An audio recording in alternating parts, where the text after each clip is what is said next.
It was 6 o'clock in the morning when I heard the knocking at the door.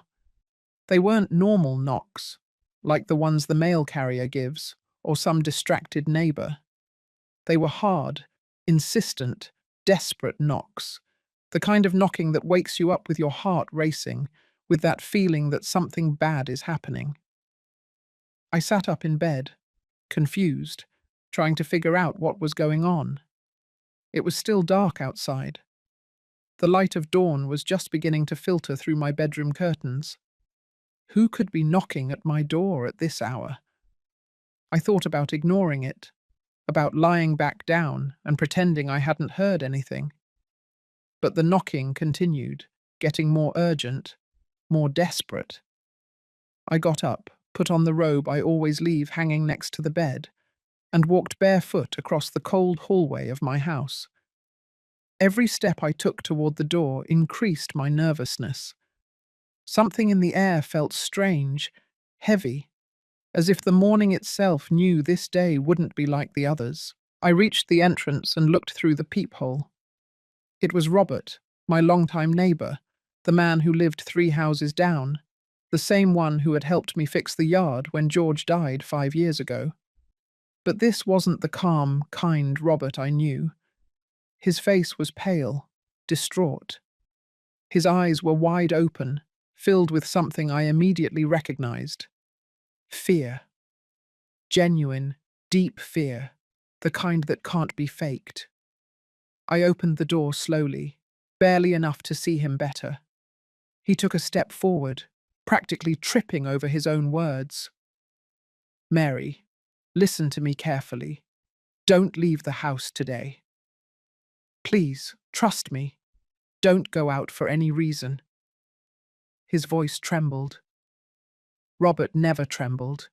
He was a 70-year-old man, an ex-military service member, someone who had seen things in his life I couldn't even imagine.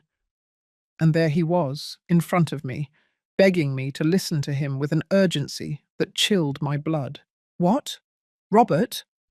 What are you talking about? What's going on?"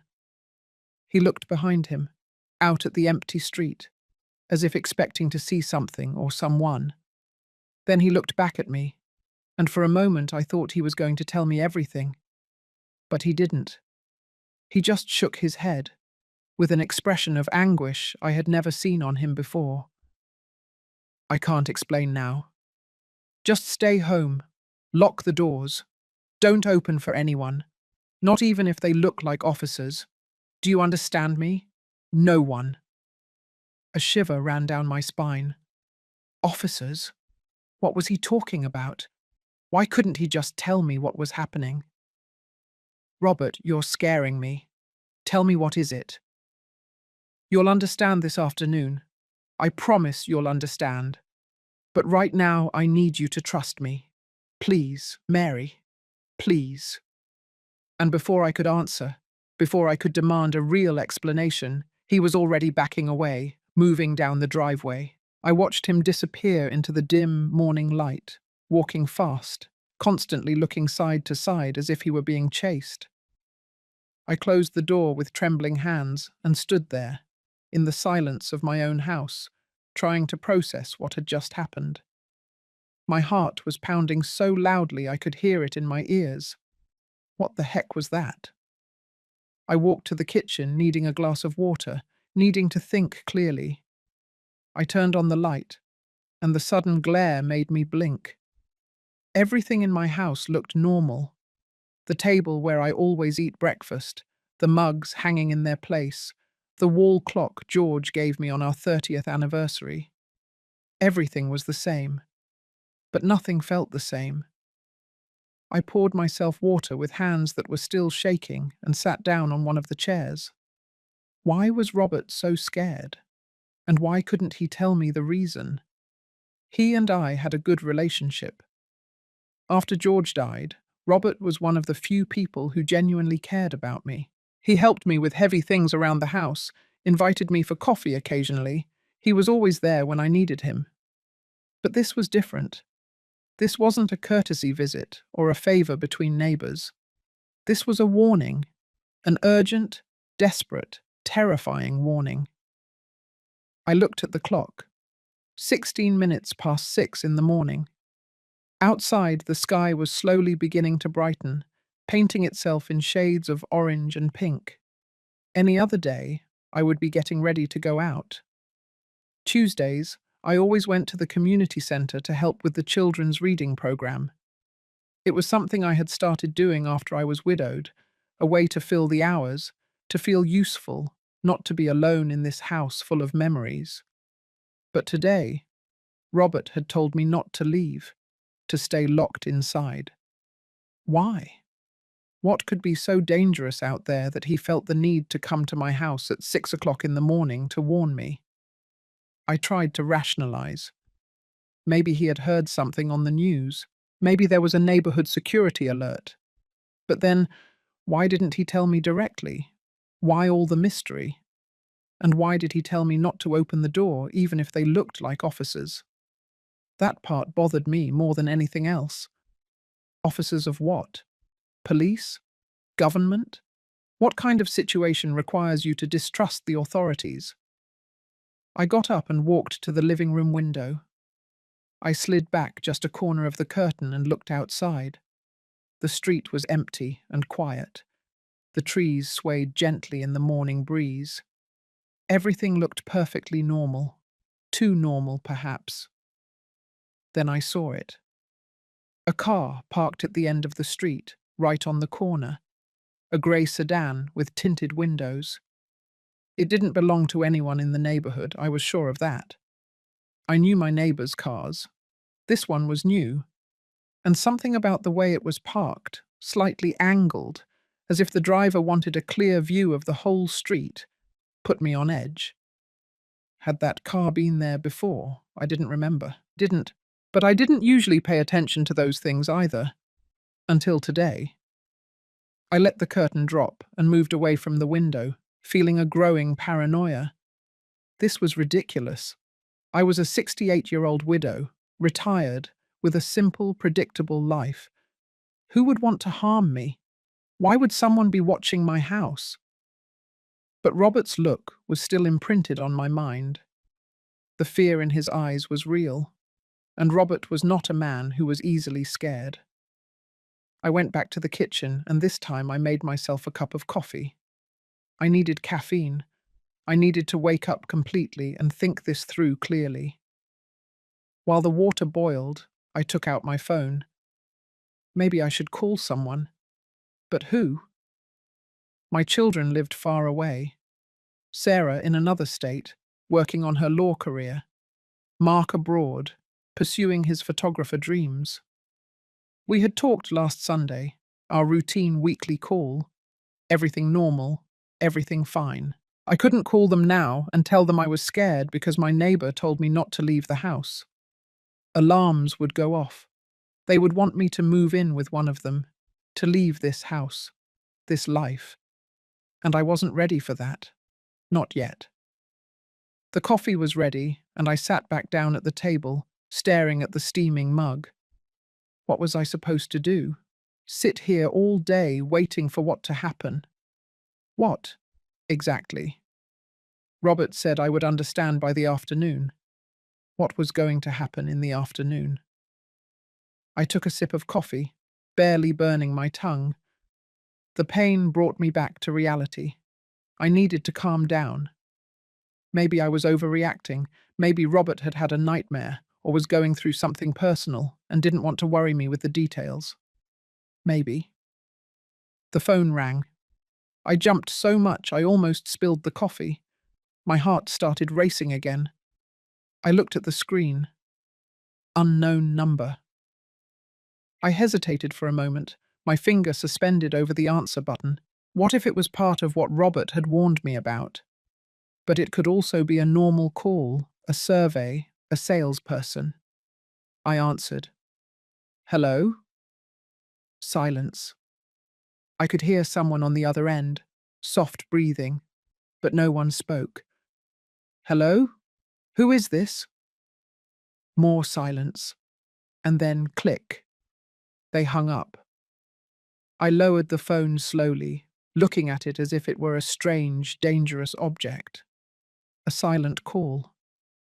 At 6:30 in the morning, right after Robert's warning. It wasn't a coincidence. It couldn't be. I got up again, this time with more urgency, and checked all the doors in the house. The front door, locked. The back door that led to the yard, locked. The windows, all closed. I felt like a prisoner in my own home, but I also felt a little safer. I went back to the living room and sat on the sofa, clutching a cushion to my chest. Outside, the day kept getting brighter. I was inside, locked in, scared, not understanding what was happening. And the worst part of all was the wait. Robert said I would understand by the afternoon. That meant hours.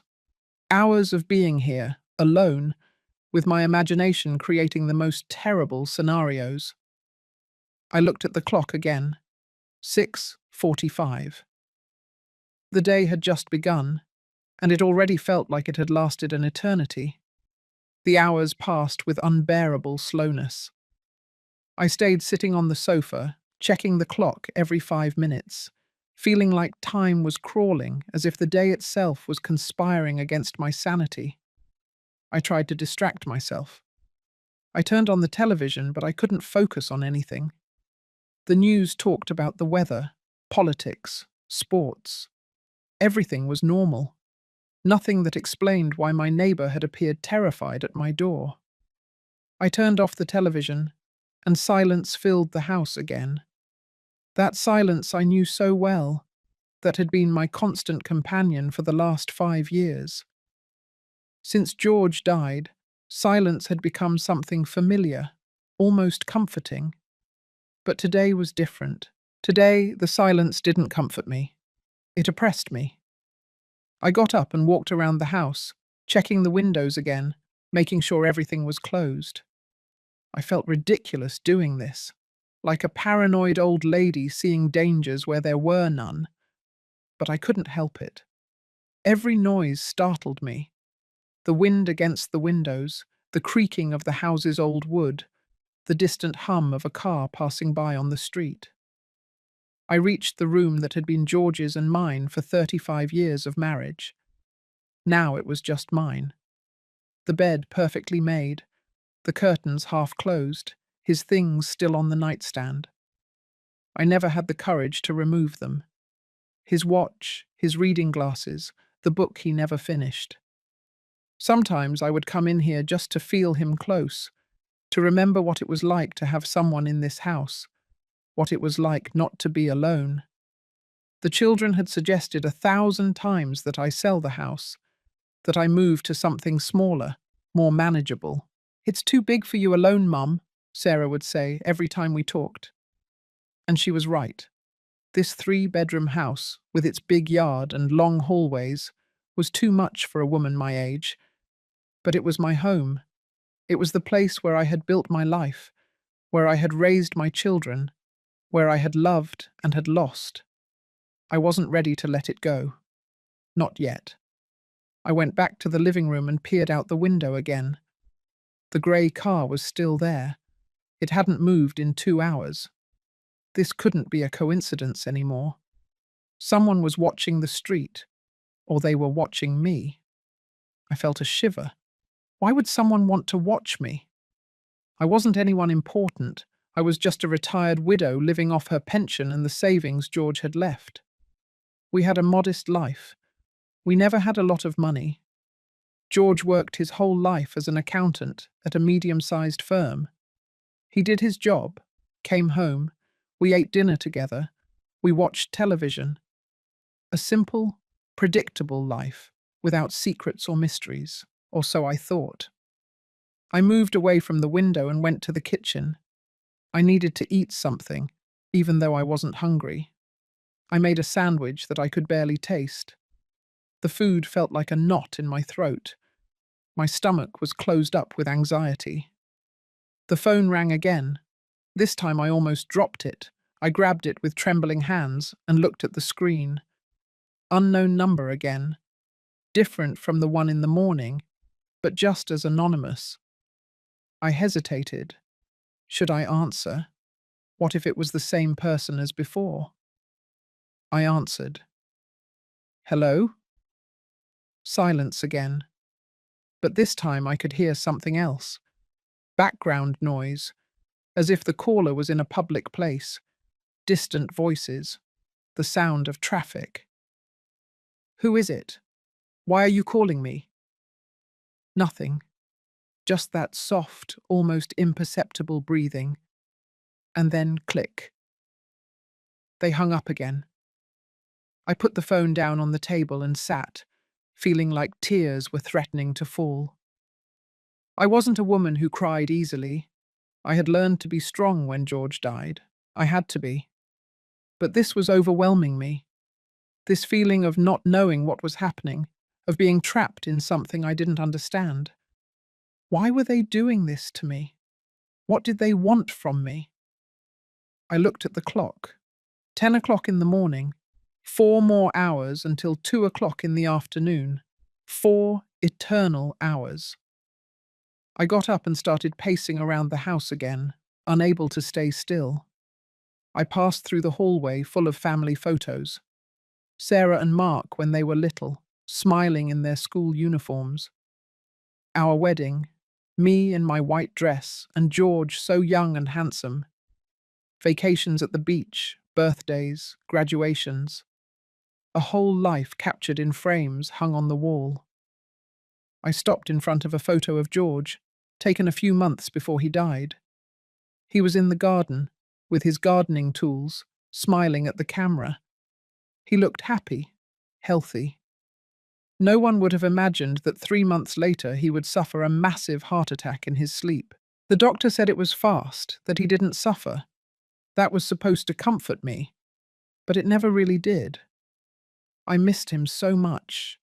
I missed his voice, his laugh, the way he held me at night before we slept. I missed having someone to share my days with, someone who made me feel less alone in this world. What's happening, George? I whispered to the photograph. Why am I so scared? Obviously, there was no answer, just the silence of the house and the ticking of the wall clock. I kept walking and reached the study George used to work from home, when he brought papers from the office. I had never touched this room much after his death. The children helped me pack some things, but most of it was still there. His files, his folders, his desk organized in the meticulous way he always kept it. I walked in and sat in his chair. The old leather creaked under my weight. I ran my fingers over the desk surface, picking up some of the dust that had settled over the years. George spent hours here, checking numbers, doing calculations, working on things I never really understood. He was the one for numbers. I was the homemaker, the mother, the one who kept everything running while he brought in the money. That's how our marriage worked, and it had never bothered me. We were a team, each with our role. But now I wondered if I had really known my husband.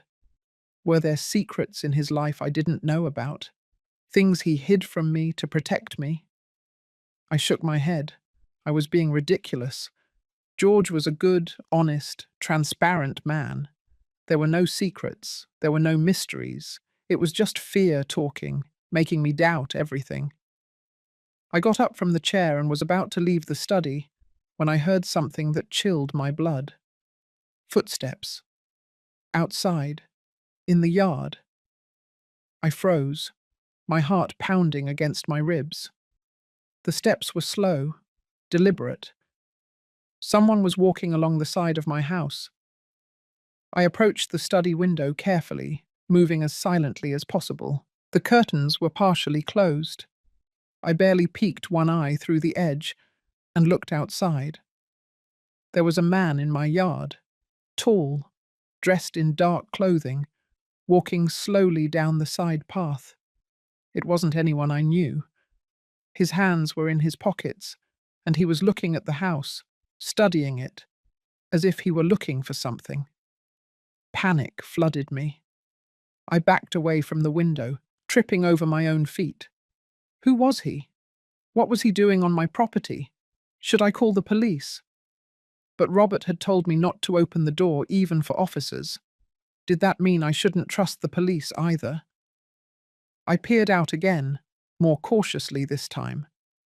The man was still there, now looking toward the windows. For a terrible second I thought he had seen me, but he kept walking, circling the house, disappearing toward the backyard. I ran to the kitchen, where I had a view of the back patio. I arrived just in time to see him try the handle of the back door. My door. He was trying to get in. I stifled a scream. The door was locked, thank God, but he kept trying, pushing softly, testing if it would yield.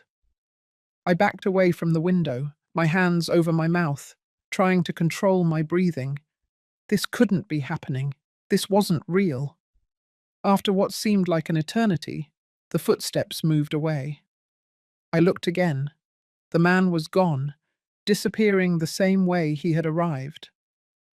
I sank into a kitchen chair, shaking from head to toe. Someone had tried to break into my house. Someone was watching me, following me, testing my doors. Robert was right. Something terrible was happening. I looked at the clock with tear-filled eyes. 11:30 in the morning.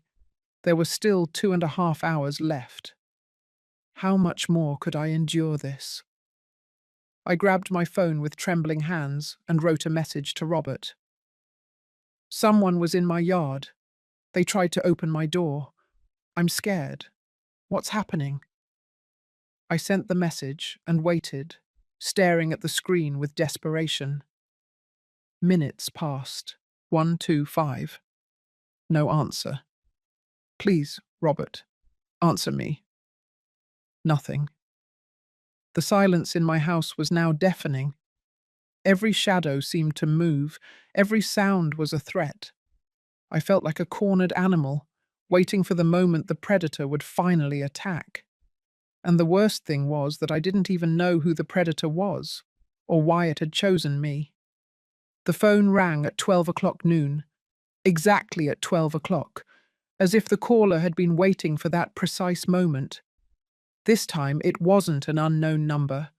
The screen simply said, "Police Department." My heart skipped a beat. With trembling hands, I slid my finger to answer. "Hello? Mrs. Mary Jones." It was a male voice, official, serious. "Yes, this is me. Mrs. Jones, this is Detective Michael Reed from the police department.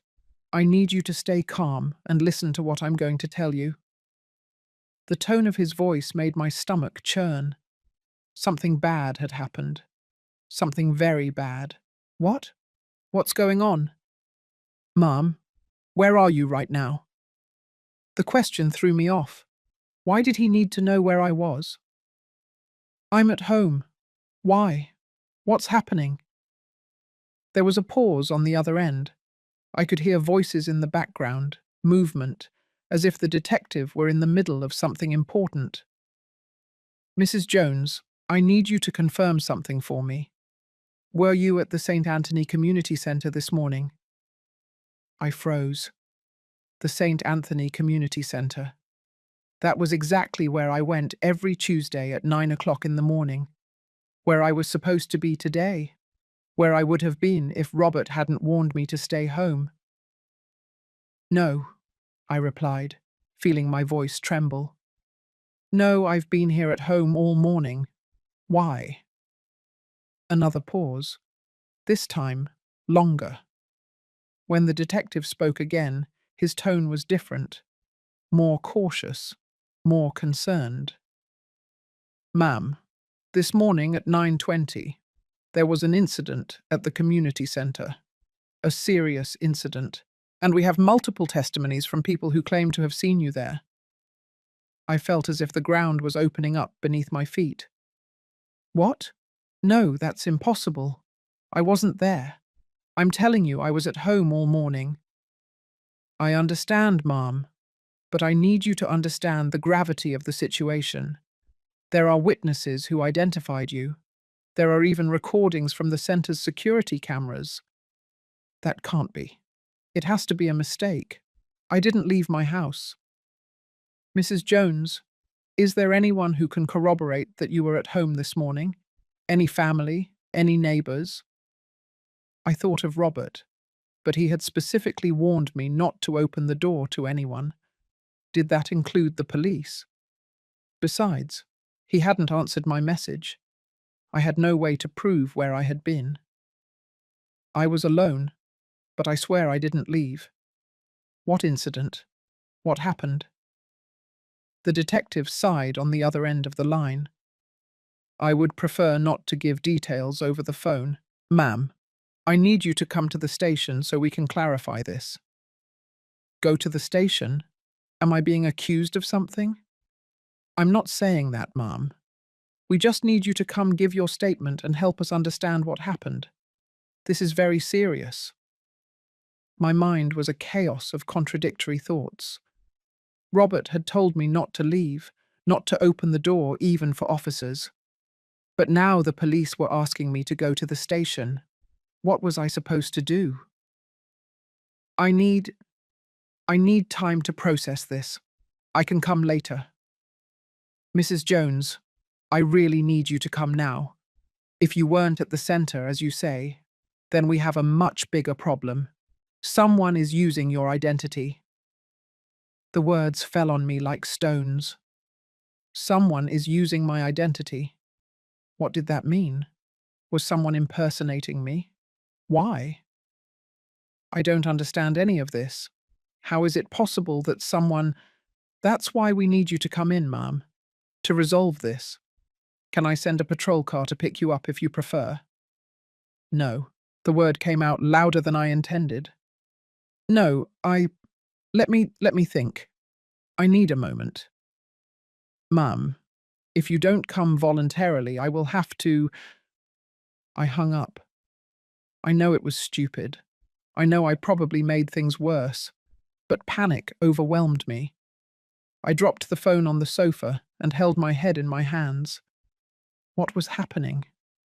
How was it possible that there were witnesses who saw me in a place I wasn't? And what incident had occurred? The detective said it was serious. How serious? The phone rang again immediately, the police department again. I didn't answer. It kept ringing once, twice, 3 times, until it finally stopped. I got up and started pacing back and forth across the living room, trying to think, to make sense of all this. Someone had impersonated me. Someone who knew exactly where I went on Tuesday mornings. Someone who knew my routine. And something had happened. Something serious enough for the police to call me. Something they were now blaming me for. I ran to the window and looked outside. The grey car was gone. In its place, there was now a police patrol car parked at the end of the street. 2 officers were inside, looking toward my house. Fear turned into pure terror. I backed away from the window, my heart pounding so hard I thought I was going to faint. This was real. Everything was real. I wasn't paranoid. I wasn't overreacting. Something terrible was happening, and I was at the center of it all. I grabbed my phone again and wrote to Robert, this time with more desperation. The police called me. They say they saw me at the community center. What happened? Something serious. There's a patrol car outside my house. Robert, please, I need you to help me. I need you to explain what's happening. I sent the message and waited, staring at the screen with tears streaming down my cheeks. This time the answer came almost immediately. Don't open the door, no matter what they say. I'm coming over. Give me 20 minutes. 20 minutes. I had to hold out 20 minutes more. I looked out the window again. The officers were still in the patrol car, but now one of them was talking on the radio, probably reporting that I was home, that I hadn't left, that I wasn't answering their calls. How long would it be before they decided to come get me? Did they have an arrest warrant? Could they enter my house without my permission? I knew nothing about laws. I had never had problems with the police in my life. I had been an exemplary citizen for 68 years, and now I was hiding in my own home, terrified of the very officers who were supposed to protect me. The phone rang again. This time it was a number I didn't recognize, but different from the previous ones. I hesitated to answer, but something in me needed to know more. Hello? Mrs. Jones? It was a female voice this time, young, nervous. Who is this? My name is Ashley. I work at the St. Anthony Community Centre. Ma'am, I need to talk to you. It's about what happened this morning. My breathing quickened. What happened? No one wants to tell me exactly what happened. Well, it's complicated. The woman who was here this morning, the one we all thought was you, she did something terrible. She stole money from the donation box, more than $3,000 that we had raised for the scholarship program. And not only that, she also took files from the administrative office, personal documents from several volunteers and program participants. I slid onto the sofa, feeling my legs fail me. But it wasn't me. I didn't do that. Why would they do this to me? I know, Ashley said, and her voice sounded genuinely confused.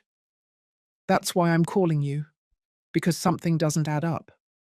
That woman, she looked a lot like you, Mrs. Jones, a whole lot. But when I saw her up close, something was wrong. Her eyes, the way she walked, how she spoke. It was you, but it wasn't you. Do you understand what I mean?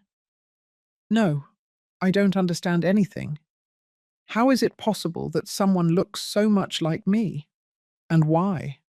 To steal $3,000? That's what doesn't make sense, Ashley continued. $3,000 is money, yes, but someone who took the trouble to impersonate you, to know your routine, your schedule, why risk it for that amount? And the files she took were specific files, as if she knew exactly what she was looking for. What kind of files? I can't give details, ma'am, but they were sensitive documents, personal information. The director is furious, and the police are investigating, but I felt like I had to call you, because when I saw that woman this morning, something inside me told me something was wrong, and now that I know it wasn't really you, everything makes more sense. Did you tell this to the police? Yes, but they are focused on finding you. They have your fingerprints on the box, witnesses who identified you. For them, it's an open and shut case. My fingerprints? How can they have my fingerprints if I wasn't there? There was an uncomfortable silence on the other side. I don't know, ma'am, but they have them. Detective Reed told me. I hung up the phone feeling like I was going to throw up. My fingerprints. How was that possible? How could someone have my fingerprints? Then I remembered. 2 months ago, I had gone to the bank to renew some documents. They asked for my digital fingerprints for the new debit card. A standard procedure, they said. Something for extra security. Was it possible that someone had accessed that information? That they had used it? I looked at the clock. 10 minutes had passed since Robert's message.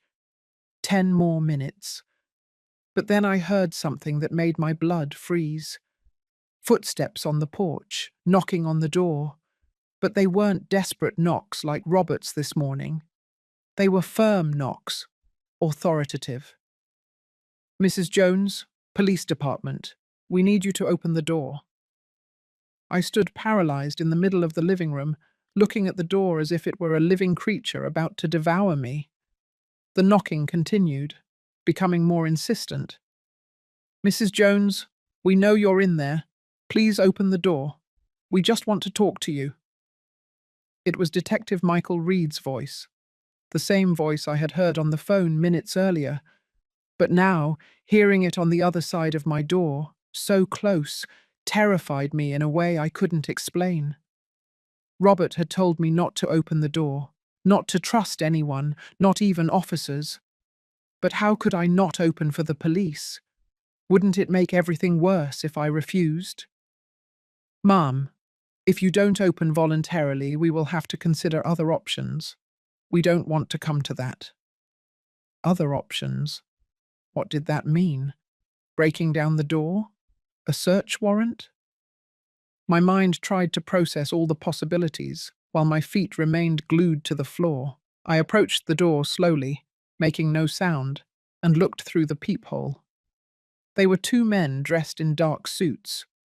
One of them, the one who had been speaking, was about 50 years old. Grey hair, a serious expression. The other was younger, standing slightly behind, looking around the porch as if expecting someone else to appear. We just want to clarify the situation at the community centre, the detective continued.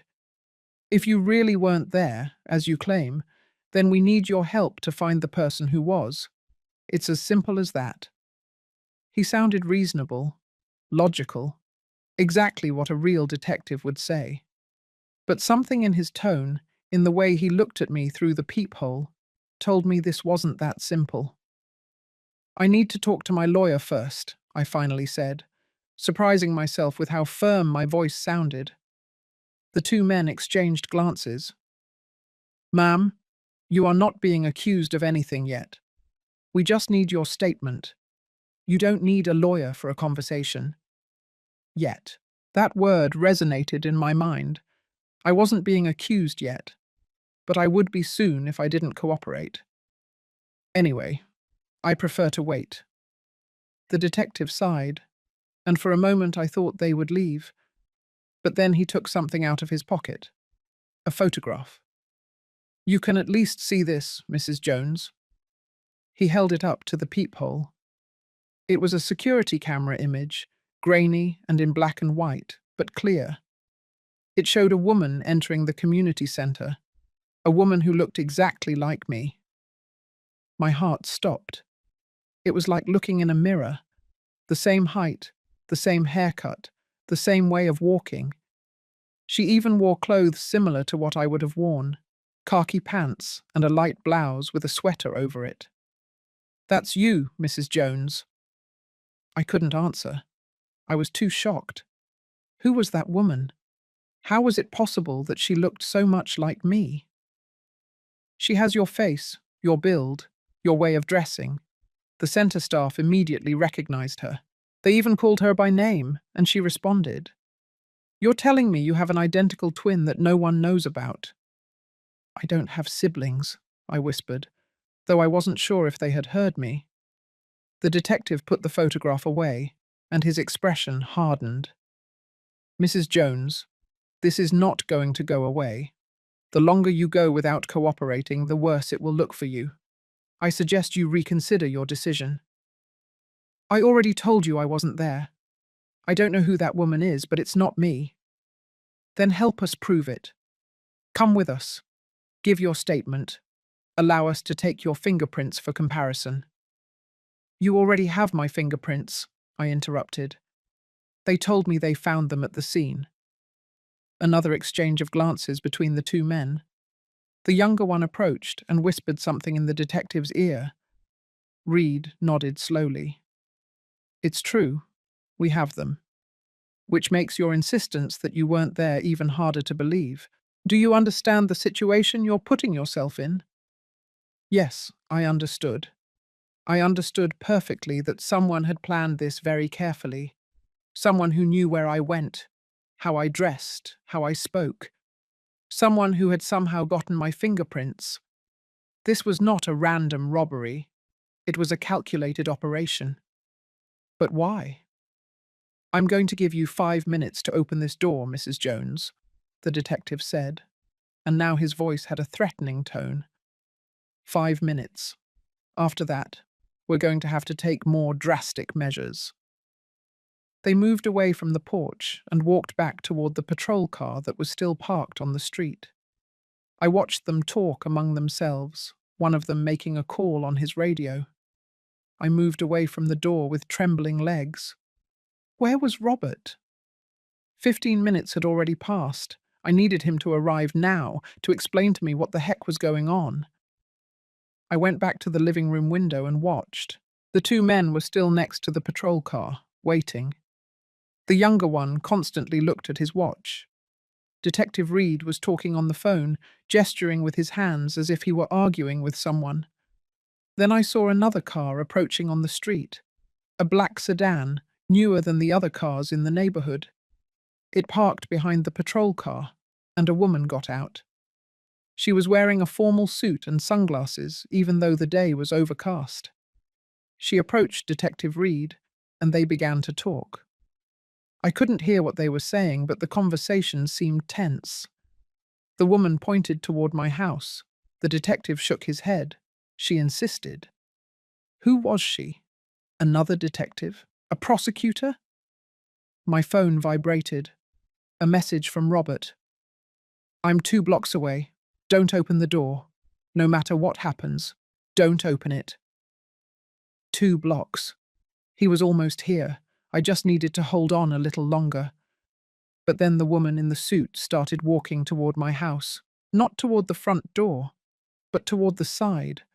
The same path the man in dark clothing had taken this morning. She disappeared from my sight. I ran to the kitchen to see what she was doing. I saw her walking through the side yard, looking toward the windows, studying the house. She reached the back door and, to my horror, took something out of her purse. A small metallic tool. She was trying to force the lock. Panic completely overwhelmed me. I grabbed the first thing I could find, a kitchen knife from the drawer, and stood there, trembling, not knowing what to do. The woman kept working on the lock. I could hear the small metallic clicks. It was only a matter of time before she managed to open it. Then I heard a car engine accelerating. Through the front window, I saw Robert's car skidding to a stop in front of my house. He jumped out of the vehicle and ran toward Detective Reed, shouting something I couldn't hear. The two men confronted each other. Robert was gesturing violently, pointing toward my house, toward the officers. The detective tried to calm him down, but Robert didn't stop. And at that moment, I heard the definitive click of the back lock opening. The door opened slowly, and the woman in the suit stepped into my kitchen, taking off her sunglasses.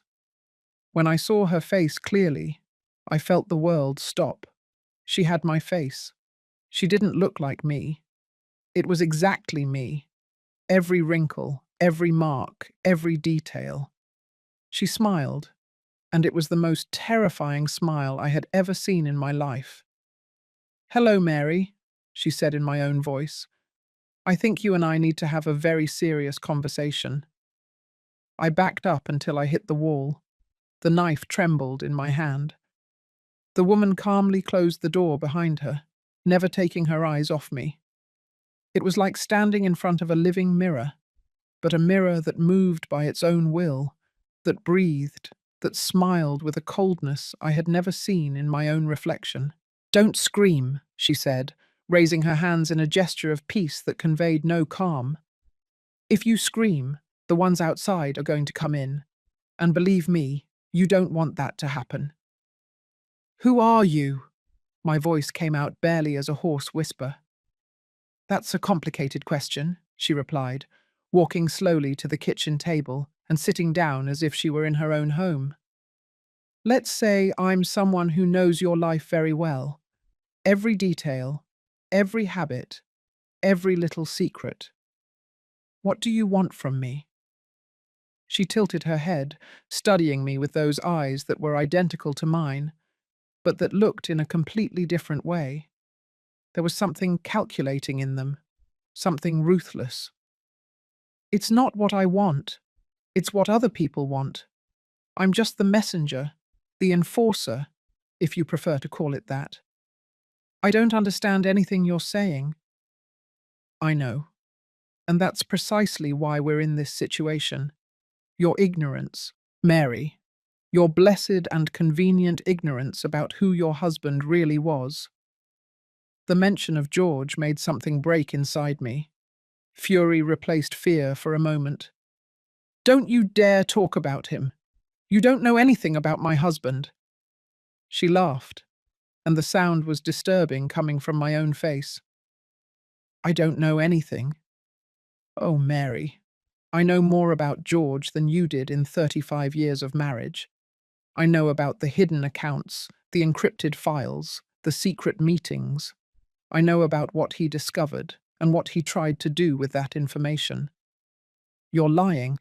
George was an accountant. He worked with numbers, with companies, with corrupt companies," she interrupted, "with dirty politicians, with very powerful people who moved money in very illegal ways. And your dear George, the honest and hard-working accountant, decided he had to do the right thing. He decided to collect evidence, document everything, prepare to expose these people." I slid down the wall until I was sitting on the floor, still clinging to the knife. This couldn't be real. George had never mentioned any of this to me. Why would he have done that? Why would he risk everything? "Because he was a noble idiot," she said with disdain. "Because he believed in justice and doing the right thing, even if it meant endangering his family. And look at him now, 5 years dead. George, paying for his decisions. His death was a heart attack. The doctor confirmed it." She looked at me with something close to pity. "Are you really that naive? 58-year-old men in perfect health don't suffer massive heart attacks out of nowhere, especially when they are about to hand over incriminating evidence to the authorities." The words hit me like punches. It couldn't be true. It couldn't be that George had been murdered and I never knew it. It couldn't be that all this time. "Why now?" I asked, tears beginning to roll down my cheeks.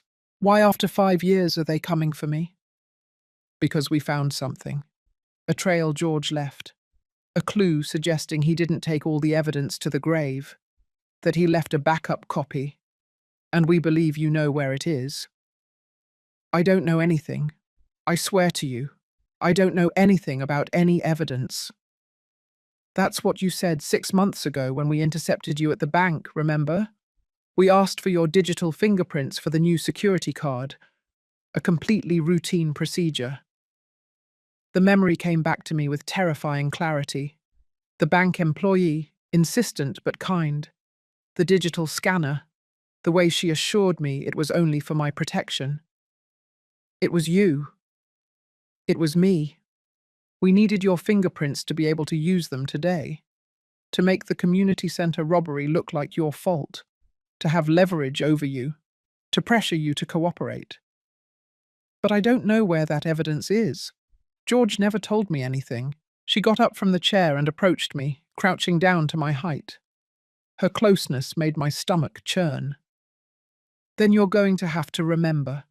You're going to have to think about every conversation you had in his last days, every strange comment, every unexpected gift, every place he asked you to go or avoid.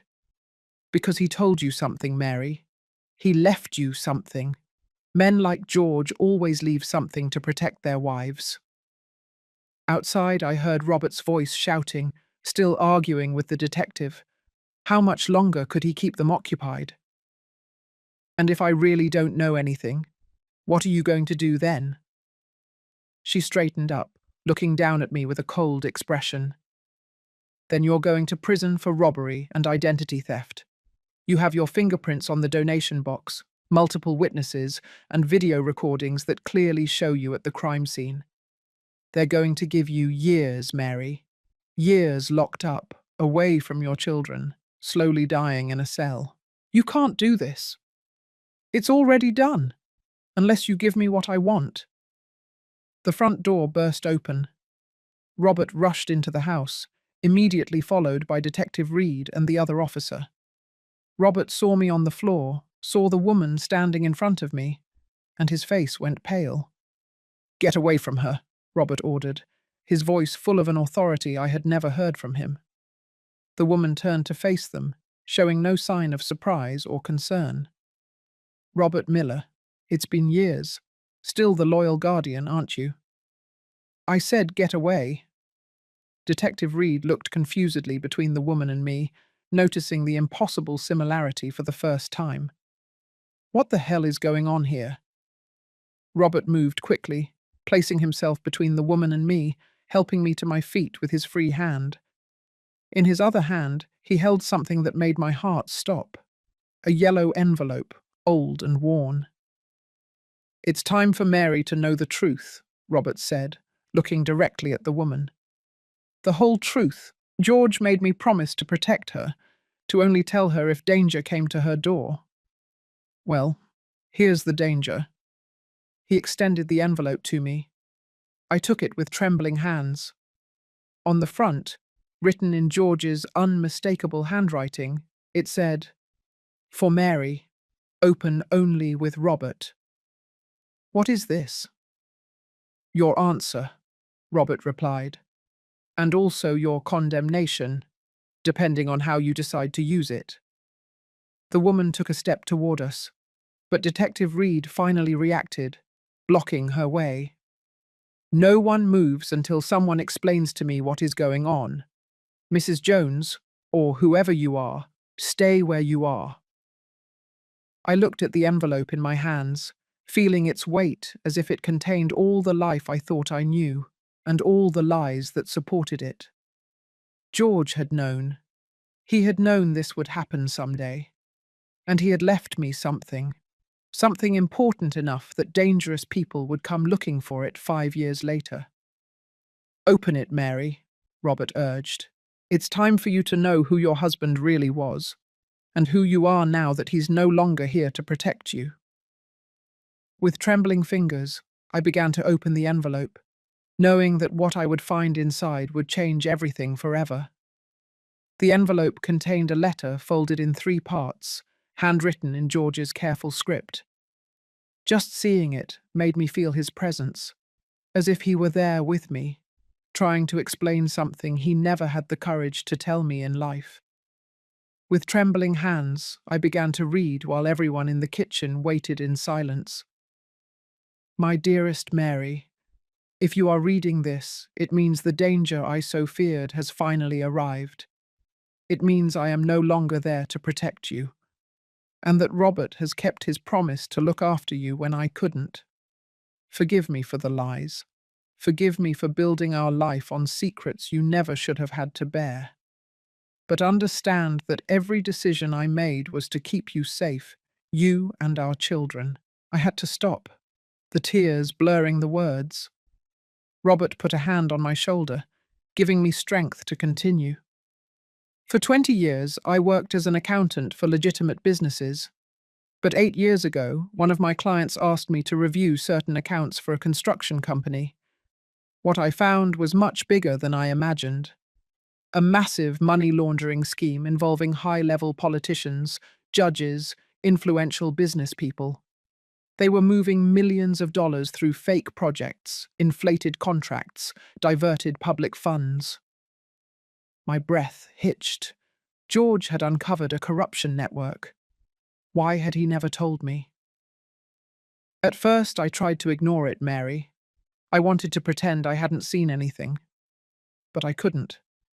I couldn't sleep knowing that those people were stealing money that should go to hospitals, schools, social programs, money that could have saved lives.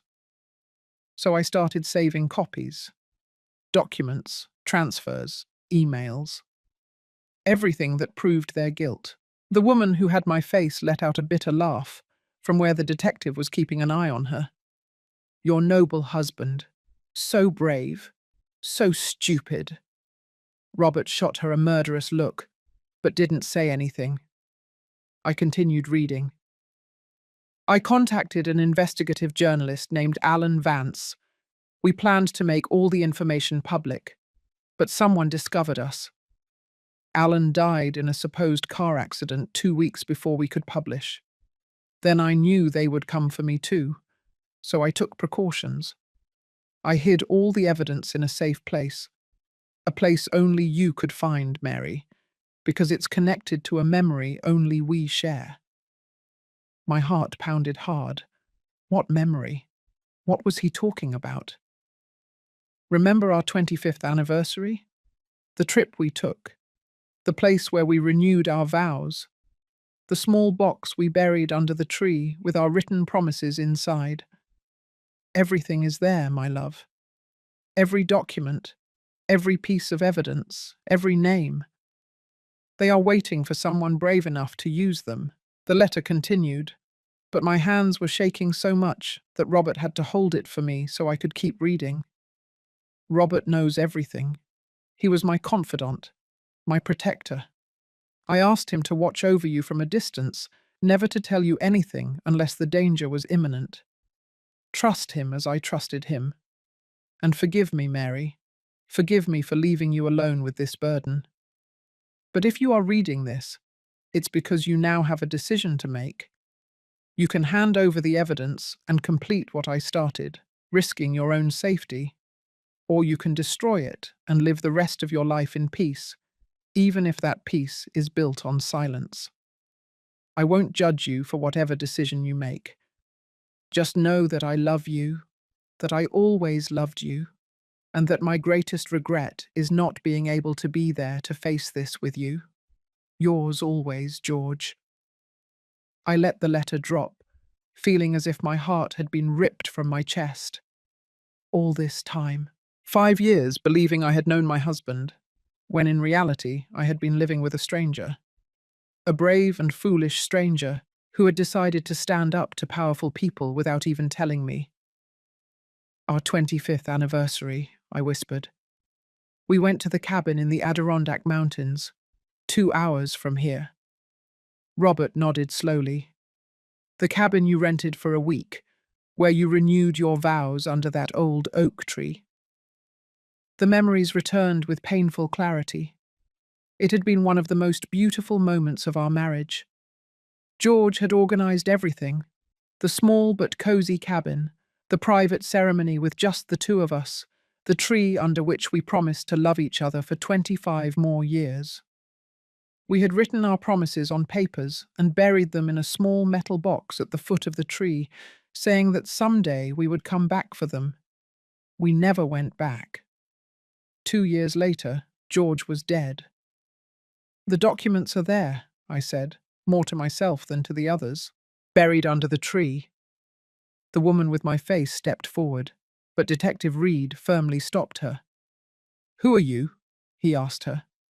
And don't lie to me because I'm sick of this circus. She looked at him with contempt. I'm someone hired to recover something that doesn't belong to this family, something Mr. Jones stole from very important people. He didn't steal anything, I snapped, finding my voice. He documented crimes. There's a difference. A difference that cost him his life, she replied coldly. And that can cost you yours if you're not smart. Robert stepped between us, his body tense as a spring. You're not going to touch her. George made me promise, and I'm going to keep my word until my last breath. Detective Reed ran a hand over his face, clearly trying to process all the information. This is completely outside my jurisdiction. We're talking about conspiracy, political corruption, possible homicide. I need to call my superiors. No, Robert said urgently. You don't know who you can trust. If these people have the power George documented, then they have people everywhere. Police, judges, prosecutors. A call to the wrong place, and Mary will be dead before morning. The words fell on me like ice water. Dead? Was I really in that much danger? So what do you suggest I do? The detective asked, and for the first time I heard uncertainty in his voice. Let us go, Robert replied. Let us get to that cabin, retrieve the documents, and then we will turn them over to the correct authorities. Someone outside the local system, someone federal. The woman laughed. Do you really think you'll get to that cabin? My employers have eyes everywhere. Before you cross the city limits, there will already be people waiting for you. Then we'll die trying, Robert said, with a determination that scared me. But we are not going to hand over those documents to you so you can destroy them. Detective Reed looked at Robert and me, then at the woman, clearly torn between his duty and what was right.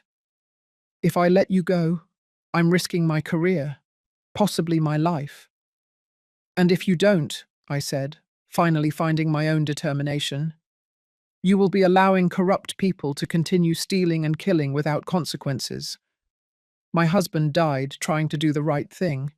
I won't let his sacrifice be in vain. There was a long silence. Outside, the other officer knocked on the door, asking if everything was okay. Detective Reed ignored him, his mind clearly working at full speed. Finally, he sighed deeply. You have 2 hours head start. After that, I have to report this. And may God help us all. Robert grabbed my arm and pulled me out of the house through the back door while Detective Reed stayed behind, blocking the woman's path. I could hear her screaming, threatening, but her words faded as we ran through the side yard toward Robert's car parked on the street. Get in, fast, he ordered, opening the passenger door. I dove inside and he started the car before I even finished closing the door. The tires screeched against the asphalt as he sped down the residential street. My heart was pounding so hard I thought it would burst out of my chest. I looked in the side mirror and saw Detective Reed coming out of my house, talking urgently on his radio.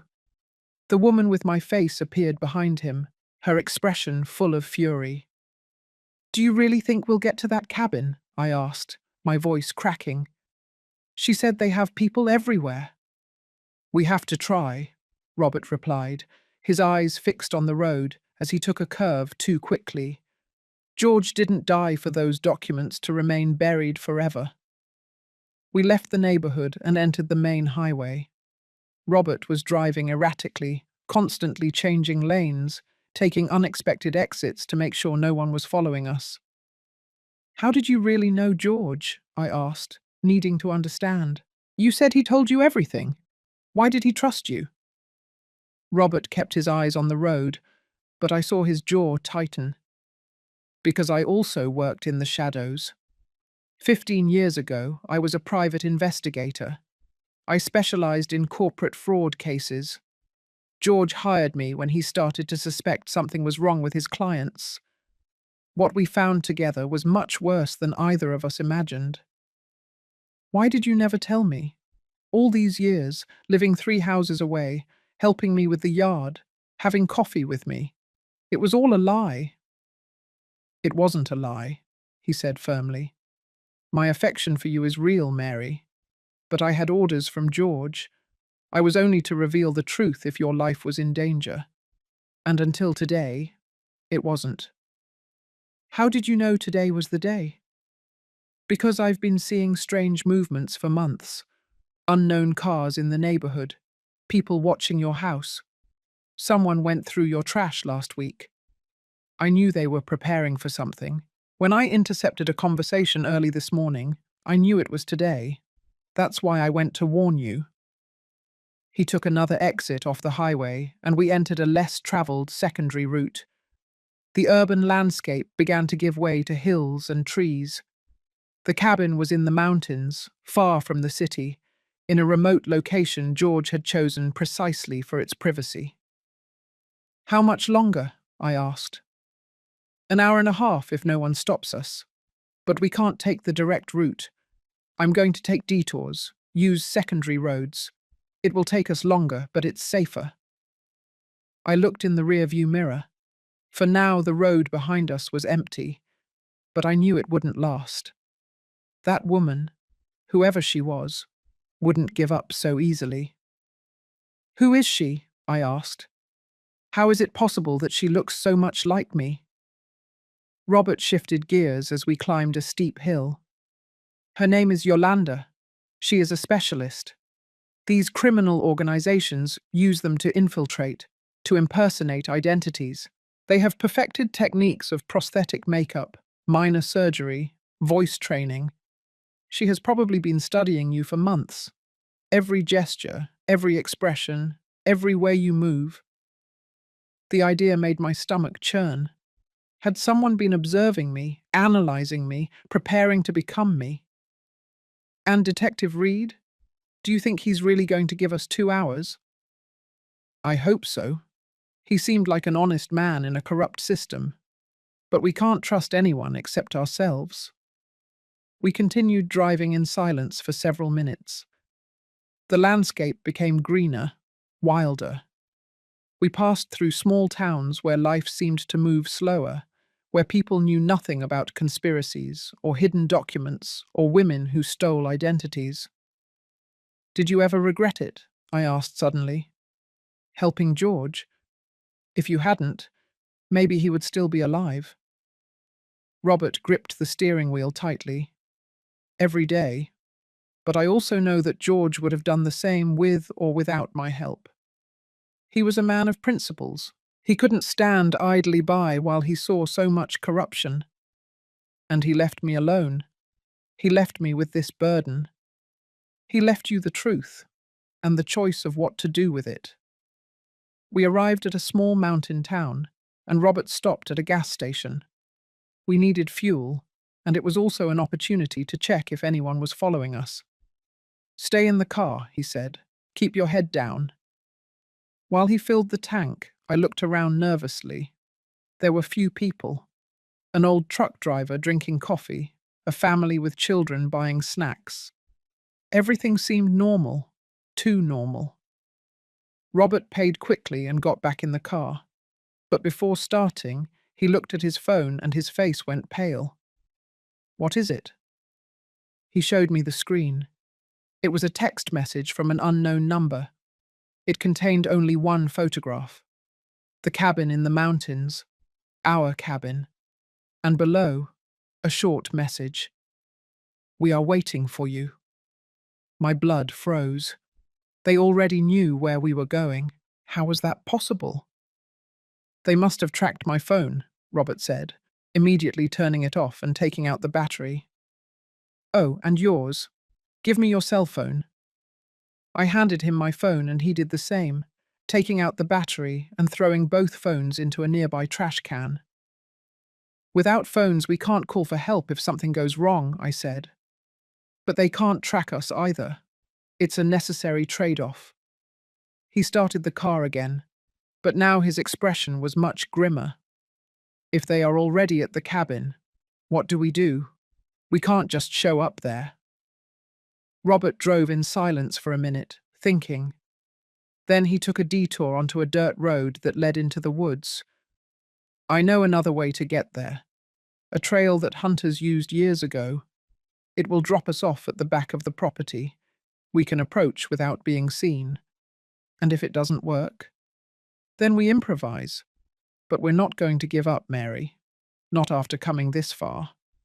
The dirt road was uneven and full of potholes. Robert's car protested with every obstacle. But he kept going, driving further and further into the woods. The sunlight barely filtered through the tops of the trees, creating long, ominous shadows. When was the last time you came here? I asked, gripping the seat as the car jumped over a rock. Years ago. I used to come hunting with my father. I hope the trail is still passable. It didn't look very passable, but Robert refused to stop. Finally, after 20 torturous minutes, we reached a small clearing. He parked the car behind dense bushes, concealing it as best he could. From here we go on foot. It's about a 20-minute walk to the cabin. We got out of the car, and the silence of the forest enveloped us. Only the wind among the leaves and the distant singing of some birds could be heard. Robert opened the trunk and took out a small backpack containing flashlights, water, and something that made my heart stop. A gun.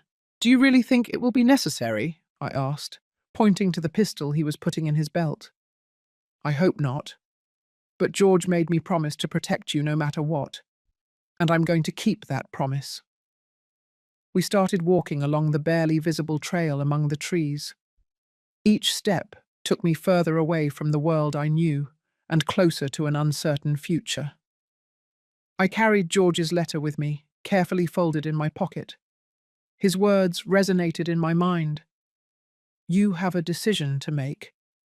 But did I really have a choice? After everything that had happened, After knowing that my husband had been murdered, that I had spent 5 years living in ignorance, could I simply turn my back? No, not anymore. George had started this, but I was going to finish it. There it is, Robert whispered, pointing between the trees. I could see the cabin in the distance, and just as the message had warned, there were 2 cars parked outside.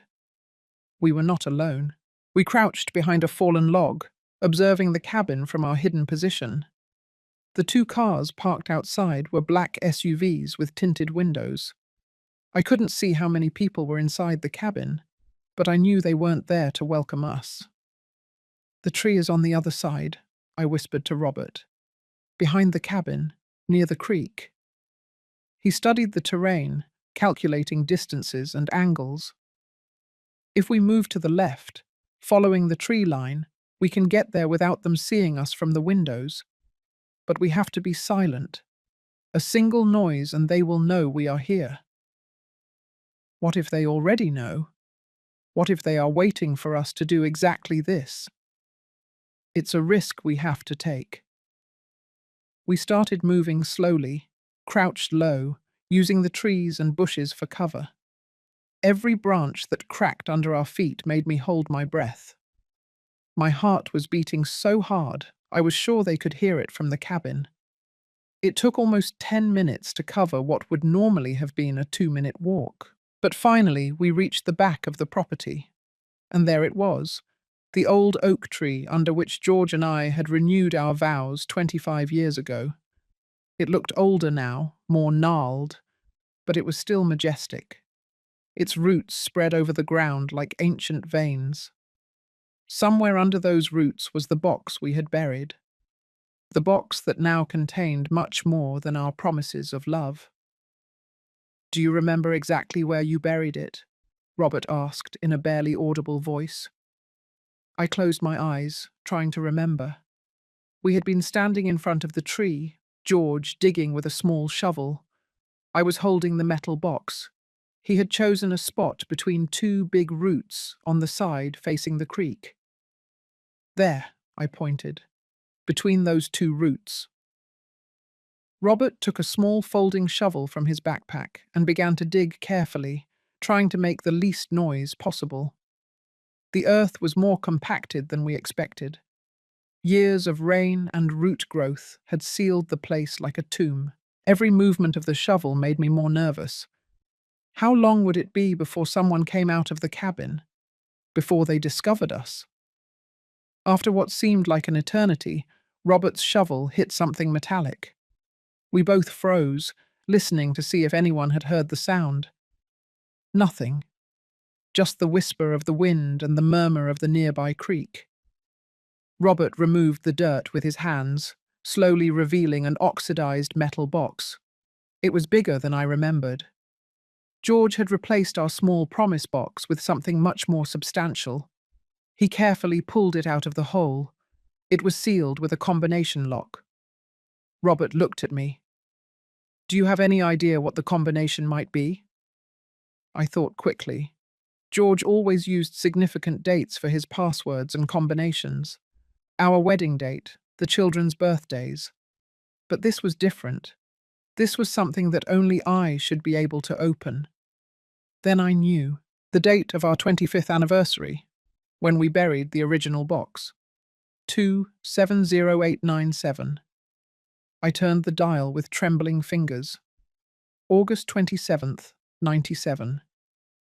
The lock clicked and opened. Inside were documents. Many documents. Folders full of papers, USB flash drives, external hard drives. George had documented everything meticulously. Names, dates, amounts, bank transfers. It was a complete encyclopedia of corruption. "My God," Robert whispered, quickly flipping through some papers. "This is bigger than we thought. There are national-level politicians here, Supreme Court judges, businessmen who control entire industries." "How much money?" I asked. "Hundreds of millions of dollars, maybe more. Decades of systematic theft from the public treasury." Suddenly we heard voices. They were coming from the cabin. Robert quickly closed the box and put it in his backpack. We have to go. Now. We started backing toward the tree line, but then the back door of the cabin opened. Two men came out, both armed, beginning to patrol the perimeter. Don't move, Robert whispered. If we move, they will see us. We stayed frozen behind a dense bush, barely breathing. One of the men was walking directly toward us. 30 feet, 20 feet, 10 feet. Robert put his hand on the pistol in his belt. I closed my eyes, praying silently. The man stopped barely 15 feet from our position. He took out a cigarette and lit it, looking into the woods. For a terrible moment I thought he had seen us, but then his radio crackled. Anything back there? It was Yolanda's voice, the woman with my face. Nothing. Just trees. Maybe they aren't coming after all. They'll come. They have no other choice. Keep your eyes open. The man took another drag from his cigarette, tossed the butt, and returned toward the cabin. Robert and I waited another 30 seconds before daring to move. Let's go, he whispered, slow and silent. We started backing away, step by step, moving away from the cabin. But I knew this wasn't over. They would control all the exit roads. They would be waiting for us. Robert, I whispered when we were far enough away. We can't just leave. They are going to follow us. They are going to chase us until they get those documents. I know. That's why we're not running away. He looked at me with a determination that scared me. We are going to finish this here and now. George had contacts, people he trusted. Before throwing away the phones, he sent a message to one of them. A federal prosecutor George knew, someone who is outside the corrupt system. I gave him these coordinates. He should be arriving with reinforcements in less than 30 minutes. 30 minutes? Robert? We can't last 30 minutes against armed people. We don't have to last. We just have to not be found. We returned to the car, but instead of leaving, Robert took more things out of the trunk. Flares, a rope, a hunting knife. What are you doing? Preparing. If they find us before the federal agents arrive, I need to make sure these documents don't fall into the wrong hands. He opened the box again and took out one of the USB flash drives. He handed it to me. Keep this. If something happens to me, if we get separated, you take this to the authorities. Do you understand?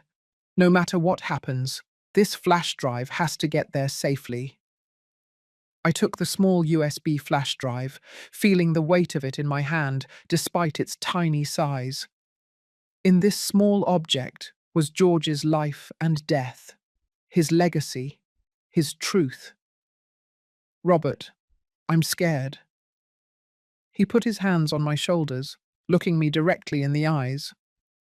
Mary, your husband made me promise to look after you, but now I understand you don't need to be looked after. You are stronger than you think. George knew it.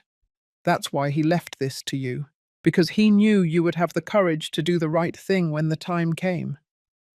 Tears rolled down my cheeks, but I wiped them away with determination. He was right. I was no longer the scared widow hiding in her house. I was no longer the woman living in ignorance. Now I knew the truth, and the truth demanded action. What do you need me to do? I need you to stay here, hidden. If you hear shots, if something goes wrong, you take that car and drive to the nearest town. Look for the federal police, not local. You give them the flash drive and you tell them everything. Promise me. I nodded, although every fiber of my being wanted to protest, wanted to tell him not to leave me alone. And what are you going to do? Robert smiled, but it wasn't a happy smile.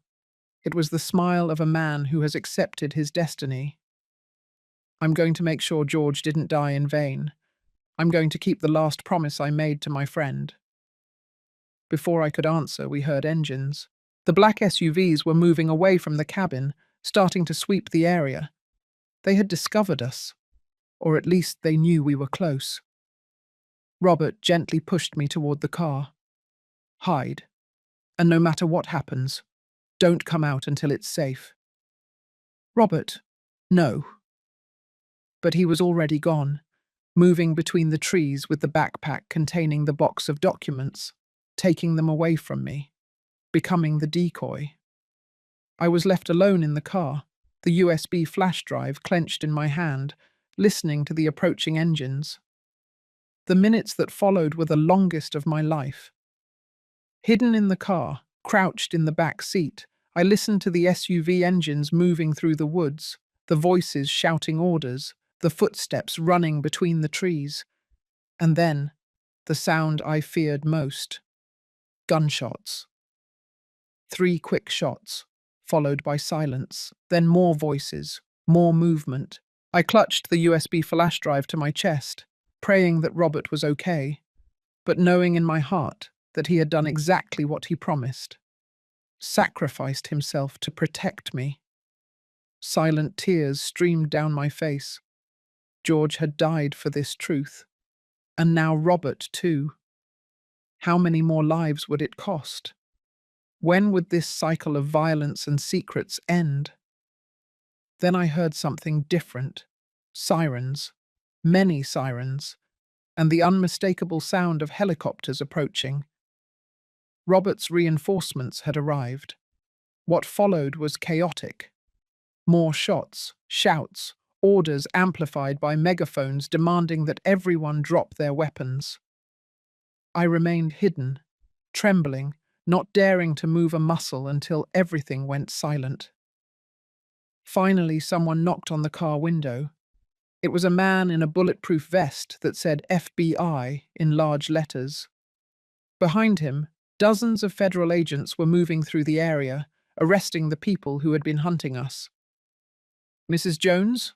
I'm Special Agent Ryan Miller. Robert Miller contacted us. He's safe. He's wounded, but he's going to be okay. The wave of relief that hit me almost made me faint. I got out of the car with trembling legs, and the agent held my arm. I have the documents. I showed him the USB flash drive. He took it carefully, as if it were the most precious thing in the world. And maybe it was. This is going to change a lot of things, Mom. A lot of very powerful people are going to fall because of what your husband documented. They took me to where Robert was being treated by paramedics. He had a bullet wound in his shoulder, but he was conscious and smiling when he saw me. We did it, he said in a weak voice. George would be proud. I knelt beside him, taking his hand. You're an idiot. You could have died. But I didn't die, and now the truth is going to come to light. I saw Yolanda being handcuffed and placed in one of the federal vehicles. When she passed by me, our eyes met. There was no longer any similarity between us. She was just another criminal being brought to justice. The days that followed were a whirlwind.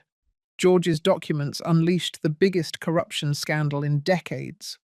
14 high-level politicians were arrested, including 2 senators and a governor. Judges, business people, public officials, all fell like dominoes. The money laundering scheme had moved more than $300 million over 20 years. George's name was vindicated. The media called him a hero, a brave accountant who dared to stand up to the corrupt system. His death was officially reclassified as homicide, and new investigations were opened. Robert recovered from his injury and was recognized for his bravery. Detective Reed, who had given us those 2 crucial hours, was promoted and placed in charge of a new anti-corruption task force. But for me, none of that mattered as much as the truth.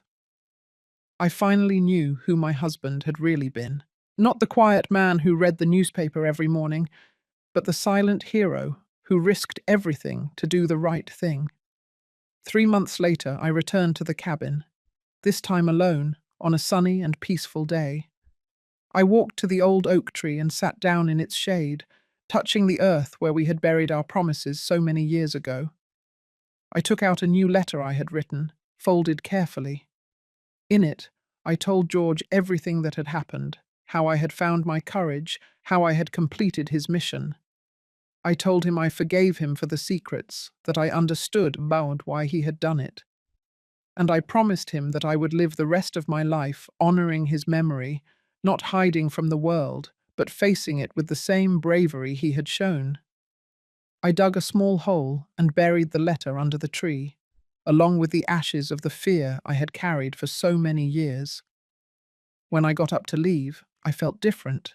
I was no longer the fragile, scared widow who had been awakened by desperate knocks on her door. I was a woman who had faced danger, who had uncovered terrible truths, who had risked her life for justice. I was a woman who now knew that the truth, no matter how painful, is always worth uncovering, because the truth is the only thing that truly sets us free. I drove back home as the sun set behind the mountains, painting the sky with orange and pink colours. Sarah and Mark were coming to visit that weekend. We had a lot to talk about, many things to heal, but now we could do it from a place of honesty, without secrets separating us. My house no longer felt like a prison. It felt like a home, a place where I had loved, where I had lost, where I had discovered my own strength. And every night, before I sleep, I look at George's photograph on my nightstand and whisper the same words. Thank you for trusting me. Thank you for believing I would be strong enough. And thank you for loving me enough to protect me, even after your death. Because in the end, that's what it all had been. A final act of love from a man who knew that his wife had the courage within her to change the world, if only she was given the opportunity to discover it. And I had discovered it. The truth had come to light. Justice had prevailed. And I had learned that it is never too late to become the hero of your own story. That morning, when Robert knocked on my door at 6 o'clock in the morning with his desperate warning, I was just a scared woman. But by the end of the day, I had become something much greater.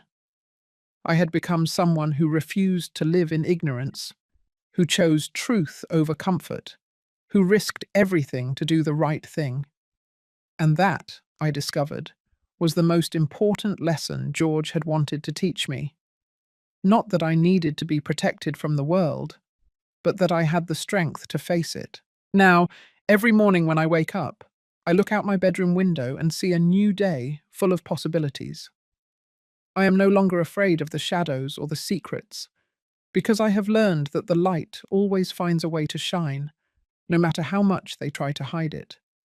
And that light now lives in me, guiding me forward, reminding me that I am stronger than I ever imagined, that I am the guardian of George's legacy, that I am a survivor, that I am a fighter, that I am Mary Jones. And my story doesn't end here. It is just beginning.